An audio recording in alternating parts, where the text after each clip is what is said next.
The burden of Egypt, behold, the Lord rideth upon a swift cloud, shall come into Egypt, and the idols of Egypt shall be moved at his presence, and the heart of Egypt shall melt in the midst of it. And I will set the Egyptians against the Egyptians. They shall fight every one against his brother, and every one against his neighbor. City against city, and kingdom against kingdom, and the spirit of Egypt shall fail in the midst thereof, and I will destroy the counsel thereof. They shall seek to the idols, and to the charmers, and to them that have familiar spirits, and to the wizards, and the Egyptians will I give over into the hand of a cruel lord, and a fierce king shall rule over them, saith the Lord of hosts. And the water shall fail from the sea, and the river shall be wasted and dried up. And they shall turn the rivers far away, and the brooks of defense shall be emptied and dried up. The reeds and flags shall wither, the paper reeds by the brooks. By the mouth of the brooks, and everything sown by the brook shall wither, be driven away, and be no more. The fishers also shall mourn, and all they that cast angle into the brooks shall lament, and they that spread nets upon the water shall languish. Moreover, they that work in fine flax, and they that weave network shall be confounded, and they shall be broken in the purposes thereof, all that make sluices and ponds for fish. Surely the princes of Zon are fools. The counsel of the wise counselors of Pharaoh is become brutish. How say ye unto Pharaoh, I am the son of the wise, the son of ancient kings? Where are they? Where are thy wise men? And let them tell thee now, and let them know what the Lord of hosts hath purposed upon Egypt.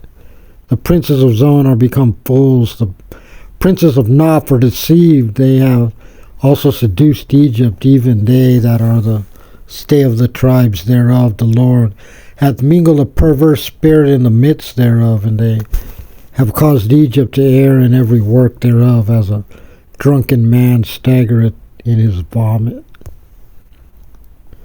Neither shall there be any work for Egypt, which the head or tail, branch or rush may do.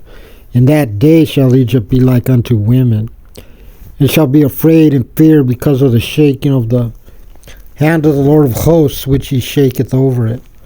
And the land of Judah shall be a terror unto Egypt. Every one that maketh mention thereof shall be afraid in himself, because of the counsel of the Lord of hosts, which he hath determined against it. In that day shall 5 cities in the land of Egypt speak the language of Canaan, and swear to the Lord of hosts. One shall be called the city of destruction. In that day shall there be an altar to the Lord in the midst of the land of Egypt, and a pillar at the border thereof to the Lord. It shall be for a sign and for a witness unto the Lord of hosts in the land of Egypt, for they shall cry unto the Lord because of the oppressors, and he shall send them a Savior and a great one, and he shall deliver them. And the Lord shall be known to Egypt, and the Egyptians shall know the Lord in that day, and shall do sacrifice and oblation, yea, they shall vow a vow unto the Lord and perform it. And the Lord shall smite Egypt, he shall smite and heal it. And they shall return even to the Lord, and he shall be entreated of them, and shall heal them.